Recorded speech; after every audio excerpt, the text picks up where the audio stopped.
Assalamu alaykum aziz muhtaram qarindoshlarım. Hammanglarga Allohning salomi bo'lsin. Bugungi temamiz ko'rib turayotganinglardek oldi bilan ruhni ozod qilish lozim degan tema. Bu tema haqida hali bir qism hushyor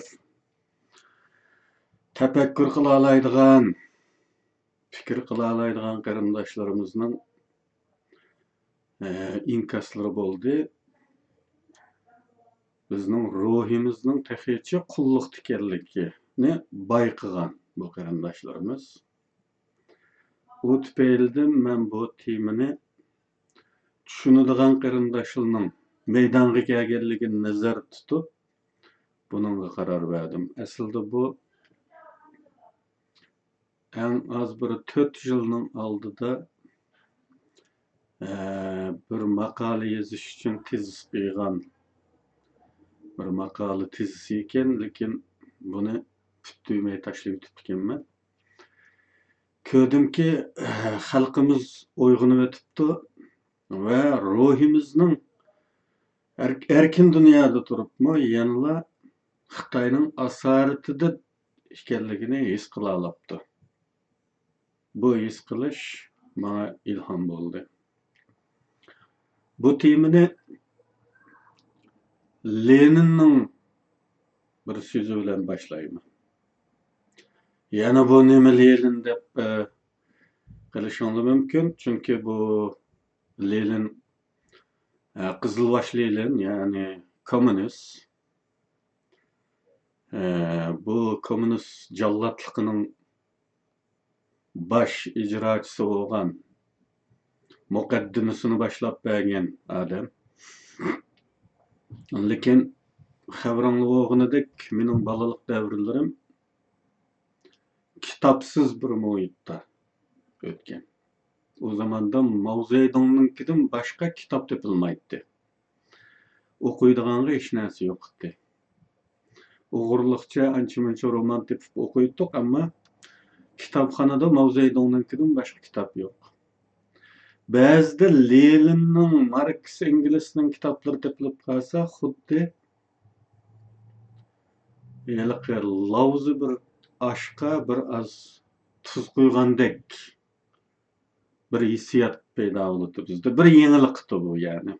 Bir o'xshashlik, zerikishlik bir xillikning ichidagi bir az o'xshamaslik bo'lganligi uchun Leninning asarlari taqa bizga xalal qiziq tuyuladi. O kadar bir muhitda cho'ng bo'ldik. Uning uchun men bu Marksizm Leninizmni ko'p o'qib ketganlikdan bola vaqtimda hali ko'p uzundilar kallamda qolgan, yada holda. Gerçi o zamanda onu bek tushunib ketmay qarsak o'qiydigan bo'lsakmi, zamonning o'tishi bilan aqlimiz yo'g'ongandan keyin buningda ba'zi qimmatlarni bayqadik va shuning bilan bugungacha ishiltib kelyapmiz ba'zi so'zlarni. Lenin shunday degan: o'zining qul ekanligini bilmay, mehri shafqatli xo'jayinining tugamas bitmas saxovatlarga rahmat aytish ro'yi oltib turadigan qul kim kutsiz qul. O'zining qul ekanligini biladigan qul, uyg'onayotgan qul. O'zining qul ekanligini biladigan va qulluqqa qarshi kurash qiladigan qul qahramon qul. Bu so'z taxmin qilishimcha Leninning Spartak haqida yozilgan bir maqolasi bo'ladigan. Aytavr, bu qahramon qul degan tarixda simvollik bir ismga aylangan bu qahramon qul Spartak. Qadimgi Rim imperiyasiga qarshi 100 minglagan odamni safarbar qilib qarshi chiqqan bir qullar qo'zg'olonining doisi. Lenin şu Spartakni xotirlashga oid bir maqolasida degan so'z bu.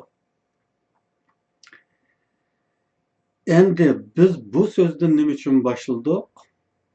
Biz aldınqı sözlerimizde, psixologiyaga ait sözlerimizde, milliy kimligimizning, milliy his-tuyg'ularimizning, baho berish, estetik tuyg'ularimizning, umuman qaror chiqarish tuyg'ularimizning hatto boshqalar tarafidan belgilanganligiga bag'ishlangan so'zlarimda deb o'tgandim. Agar kimiki o'zining qayta shakllantirilganligini bayqasa, bu uyg'onishning birinchi qadami degandim. Bu yerdami o'zining qul ekanligini biladigan qul uyg'onayotgan qul hisoblanadi. U o'zining qul ekanligini bilgan ekan, bu vaziyatni o'zgartirish uchun chuqur harakat qiladi degan gap. Xuddi biz ruhiy qulluqda şu anda vatan sirtida erkin dunyoda turibmi, yanılı Xitoydan qo'rqadigan, Xitoyning kallamizga singdirib qo'ygan nurg'un nachar xarakterlarini o'zimizda, vujudimizda ko'tarib yurgan bir holatimizni bayqaymiz. Yanılı Xitoylar tarafidan bizga so'ydirilgan atalmış mashhur odamlarni vatan sirtidami maqtaymiz. Ama şu maqtug'uchilikning xili ko'pidan tutuqli so'rasangiz, nima uchun ulug' bu odam deb hech nima deb berolmaydi. Ko'pinchisi. Bu nimaning alomati? O o'zining kelgan xulosasi emas, boshqalar tarafidan singdirilib qo'ygan bir xulosani e'lon qilyapti u. Mana bu shakllantirilganlik.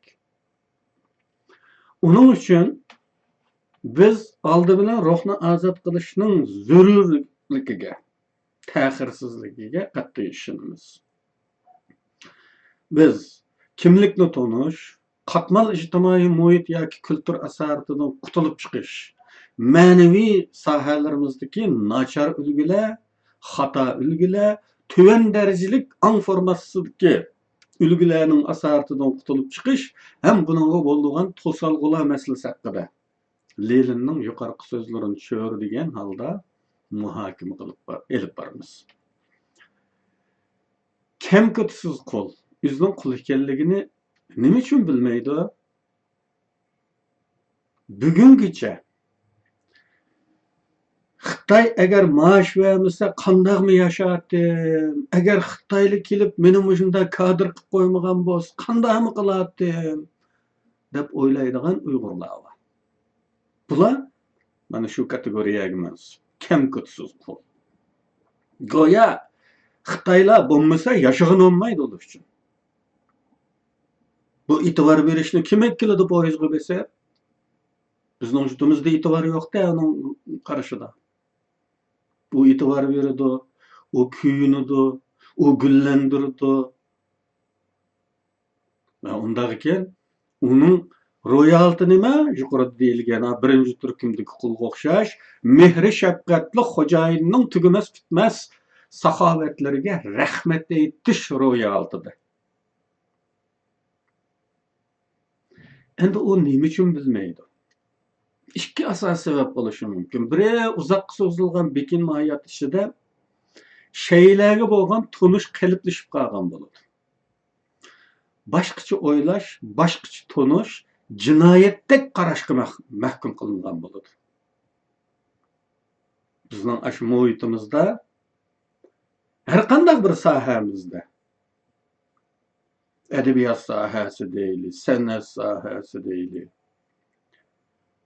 yoki yeziklik, sanoat, hatto chorvachilik, qaysi bir sohada ash qiliplashib qolgan bir xillikdan g'alqib chiqmoqchi bo'lsa bir odam, uningdan halqigan, boshqalarning da'vatgan va yodolab ketganlarga o'xshamaydigan bir fikrni o'tirib qo'ygan vaqtida hamma odam xuddi ovchidan cho'chigan kiyikka o'xshash shimtiyib uningga taajjub bilan boqadi. Bu beqishda dushmanlik nazarlari bor. Qabul qilmaydi unda boshqacha qarashni. Hammadan bir xil o'ylash kerak. Qalbdan chiqmaslik kerak. Shuning uchun boshqacha o'ylash, boshqacha tushunish jinoyatdek qarashga mahkum qilingan bo'ladi. Bunda qalblashgan qarash kültür topuning yoki oldingi ajdodlar tarafidan belgilangancha ma'lum muqaddaslikka ega. Uni chaqilg'ili olmaydi go'yo. Şuna başqacha qarashi bağlamı qarashlarini mumkin qadar yoshirib, sunniy birdeklik saqlashga majbur bo'ladi. Ikkinchisi, o'xshash tashqi muhit ichida yashayotgan insonlarning kuzatishi, his qilishi, farq etishi o'xshash bo'lmaydi.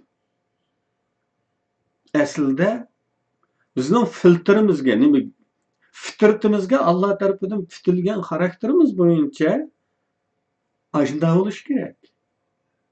Kuzatishimiz, his qilishimiz, farq etish tuyg'ularimiz va farq etish saviyamiz o'xshash olmaydi aslida. Qul bilan xo'jayin o'xshash muhit ichida yashaydi.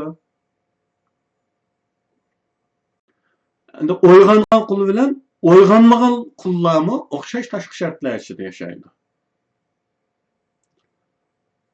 Endi mushundaq shartlar tarafidan bo'ysundirilganligimiz uchun biz boshqacha qarash ifodalashdan qo'rqadigan bo'lib qolganligimiz uchun bir xil qarash ifodalaymiz aslida. Agar biz boshqacha qarash ifodalaydigan bu fitratimizga putilgan xususiyatimizni ifoda qilsak-da, cho'qim har kimning qarashi saviyasiga ko'ra har xil bo'ladi. Yezidiki bilan shaharnikining har xil bo'ladi. Ammo bizda qo'rqinchli bir xillikni his qilasizlar. Qo'rqinchli darajada bir xillik. Endi ancha-muncha bunday ushshaq do'lqinlarni biz hisob qilmay tuz deb o'ylaymiz.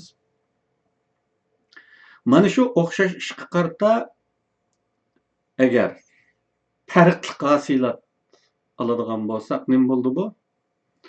Fenomen deyiladi bu falsafada.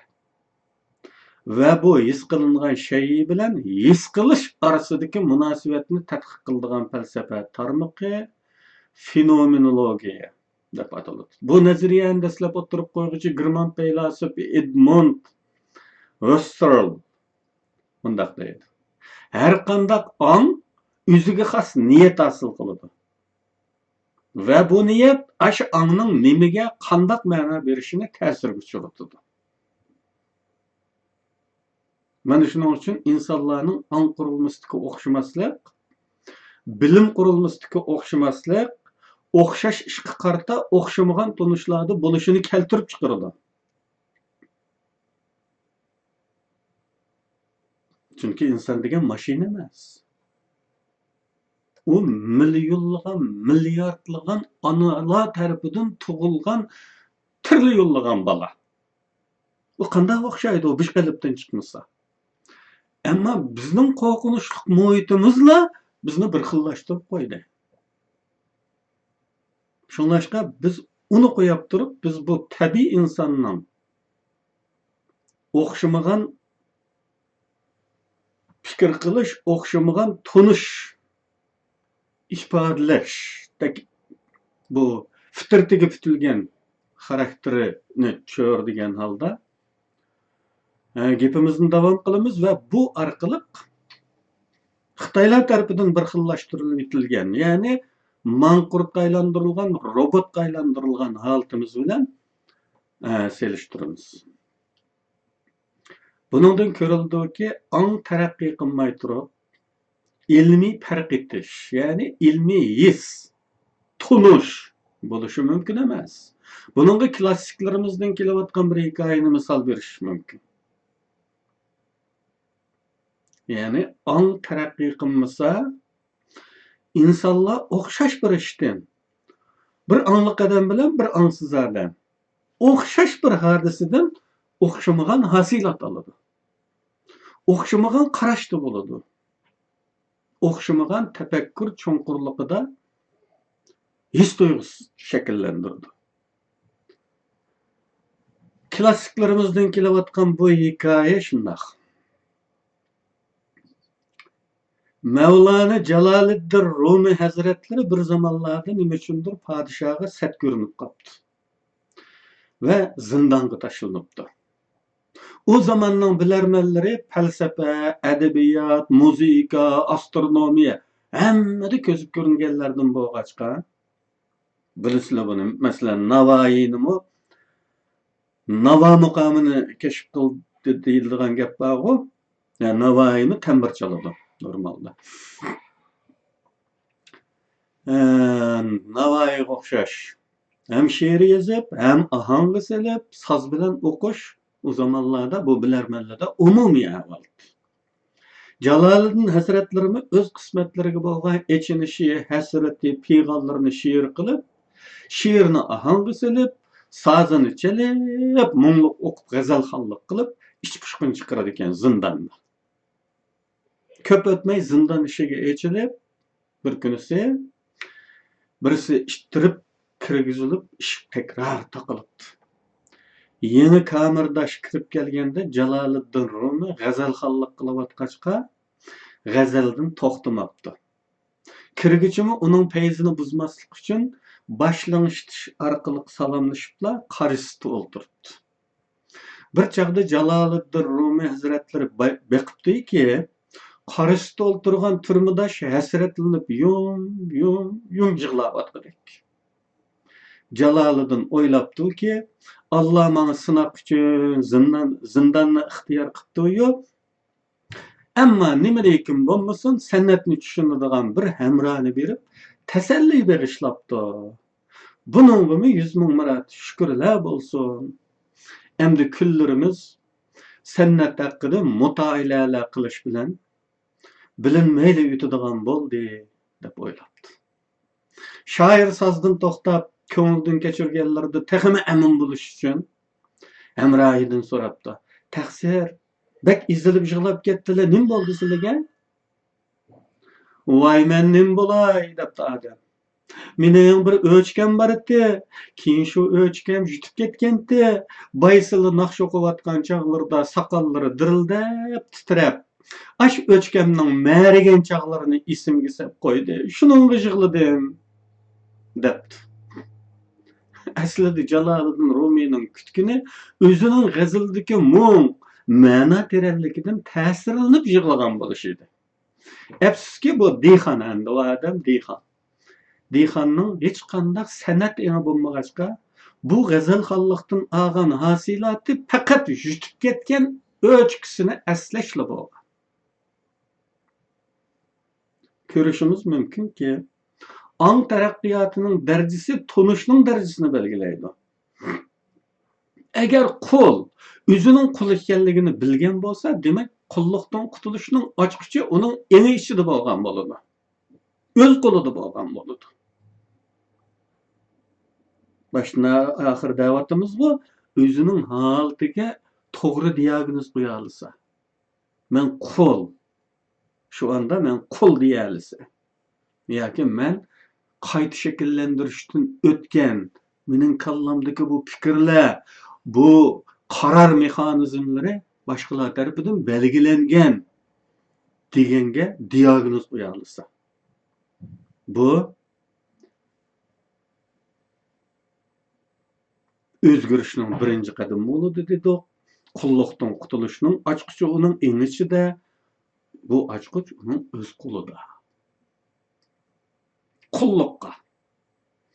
Yoki deylik ki, ma'naviy asoratlarga chiqqanmak tasodifiy bo'lmaydi. Bu tashqi omillardan ko'proq ichki omillarga bog'liq bo'lishi mumkin. Bizning bu yerda to'xtalmoqchi bo'lganimiz qulluq sabablari ichidagi ma'naviy taraf. Ya'ni ong tarafi. Bunun jismoniy tarafini bilasizlar, shu Zozongtan qo'shinlarini boshlab kelib, Yoqubbek hokimiyatini ag'dirib, bizni qul qilgan. Bu onun fizikal tarafı, ya'ni jismoniy tarafi, moddiy tarafi. Yani bizning to'xtalmoqchi bo'lganimiz buning ma'naviy tarafi, ong tarafi.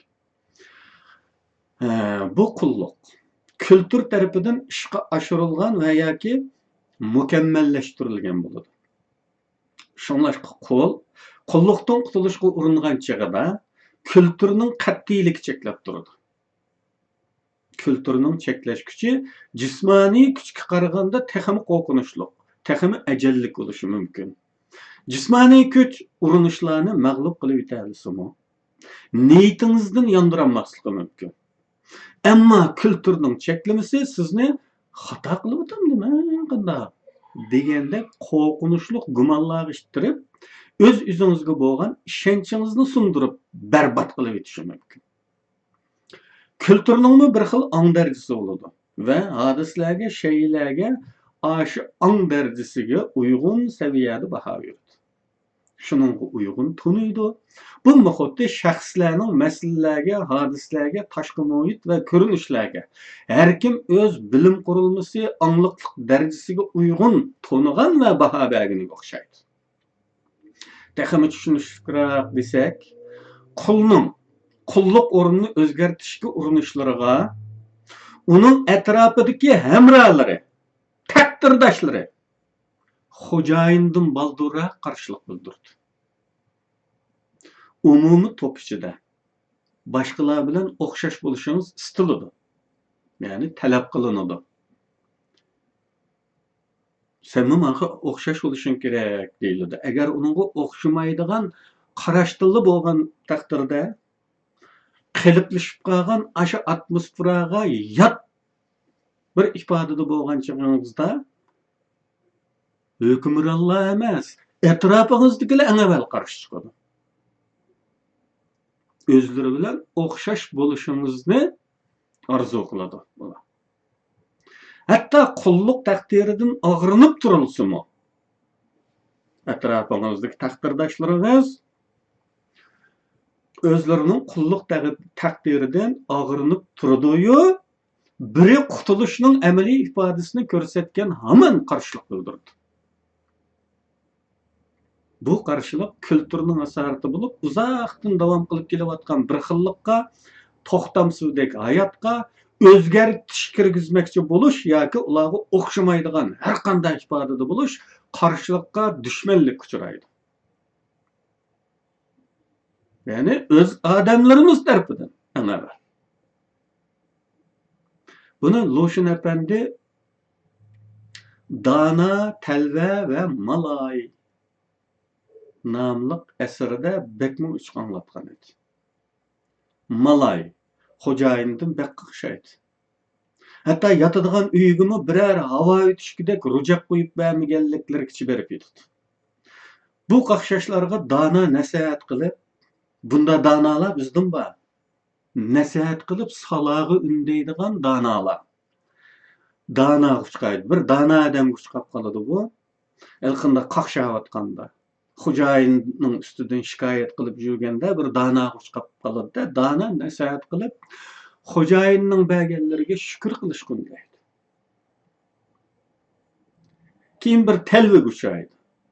Ama telva uning u qaqshashlaridan ta'sirlanib ketibla, uying yaqinmi? Jura, meni boshlabpa debla uni oldiga selib ekkiladi. Telva qo'liga bir paltini elib, uning temini chanashga boshlaydi. Hava kirdigan bir tüyüş geçip birishga boshlaydi-da. Chunki bir havo o'tishadigan tüyüşmi yo'q, u yerda qop-qorong'i, go'dek, eg'ildek deb qaqshagan-ku.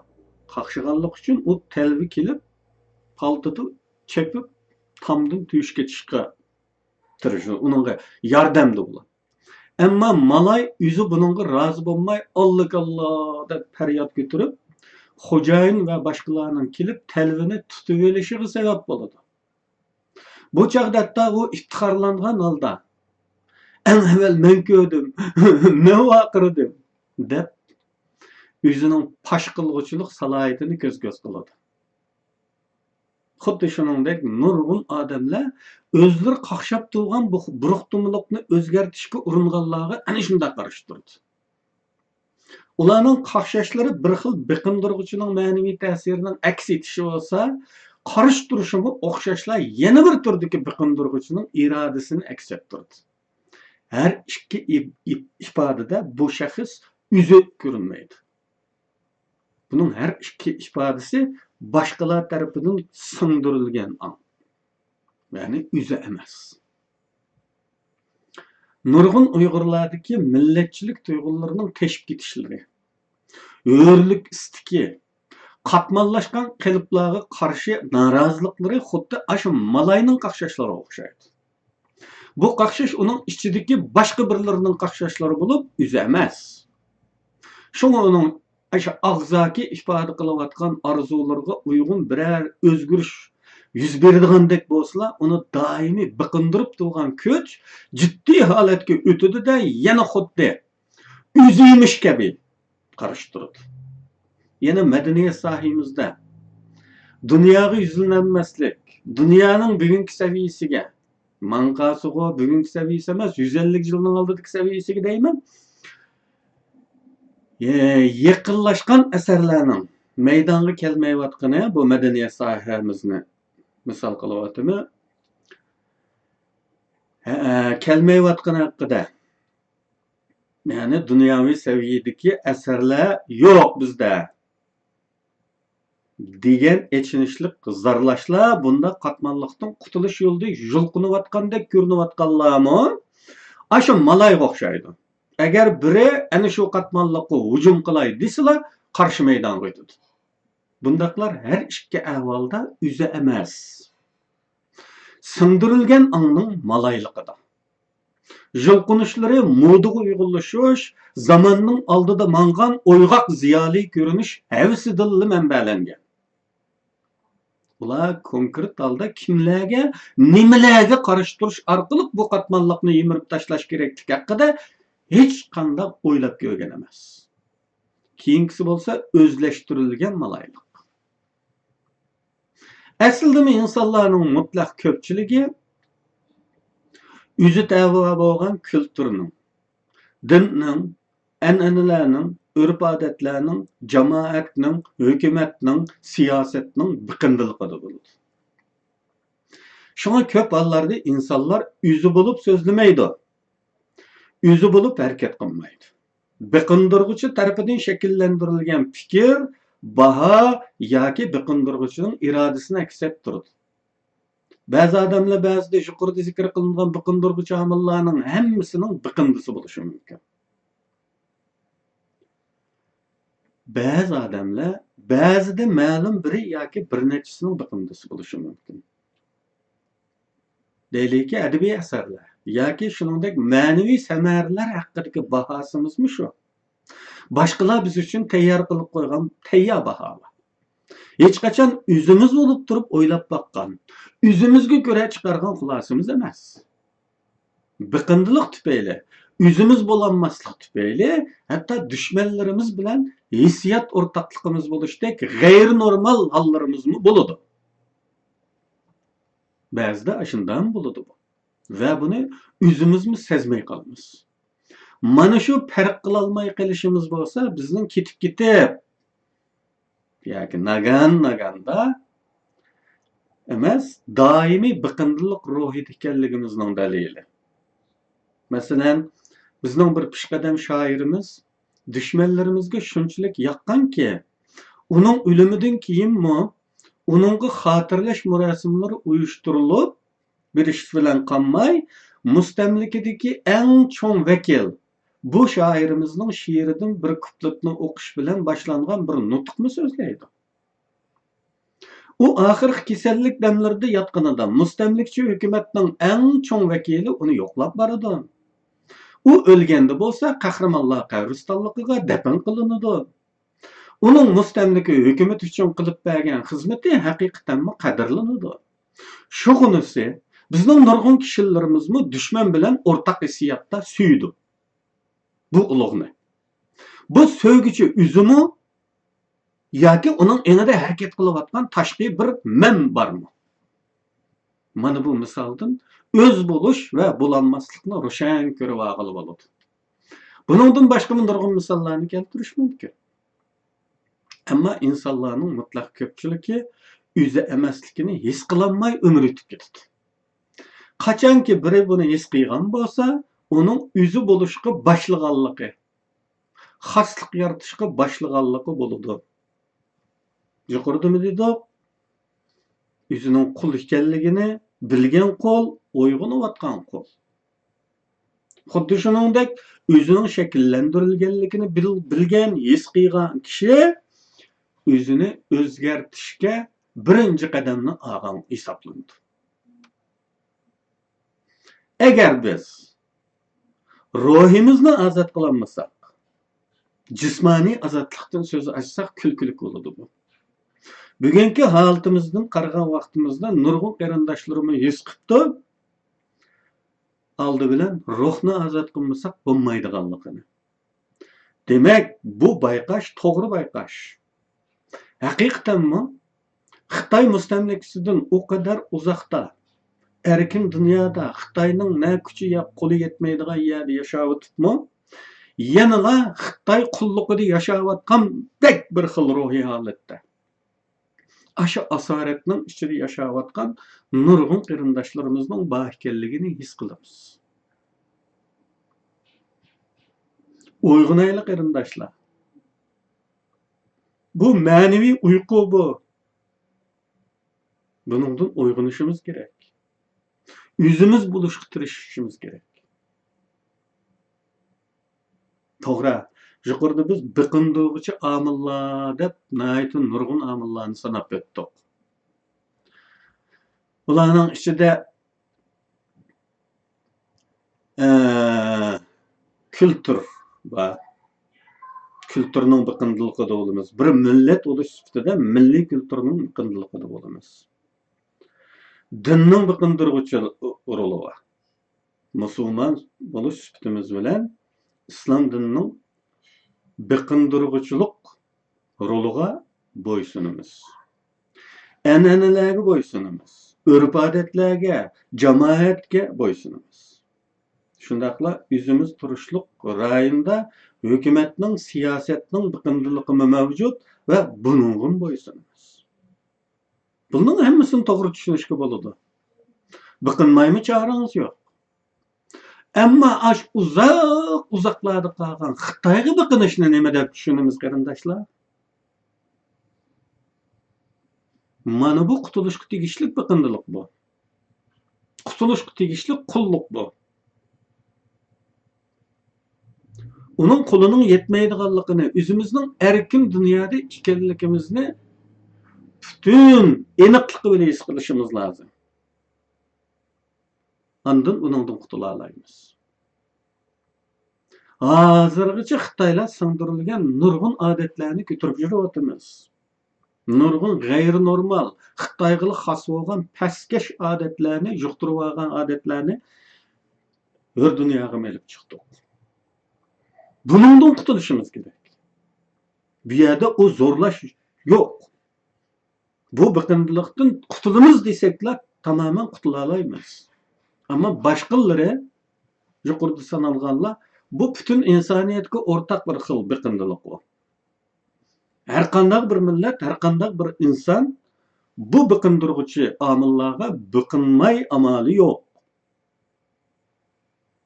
Ama biz her dünyadaki Uygurlar için Xitoyning biqindiruvchiligi mavjud emas aslida. Biz buningdan qutulishga harakat qilmaganligimiz uchun u davomli bizga hukmronlik qilyapti. Erkin dunyodami? Uning uchun buningdan qutulishga o'zimizni silkishlab, kallamizni silkishlab, buni cho'rib tashlashga butun tirishchanligimiz bilan urinishimiz lozim. Köpçülükке rahmet. Hammanglarni Allohga topshirdim. Kelar haftada ko'rishguncha hammanglar omon bo'linglar.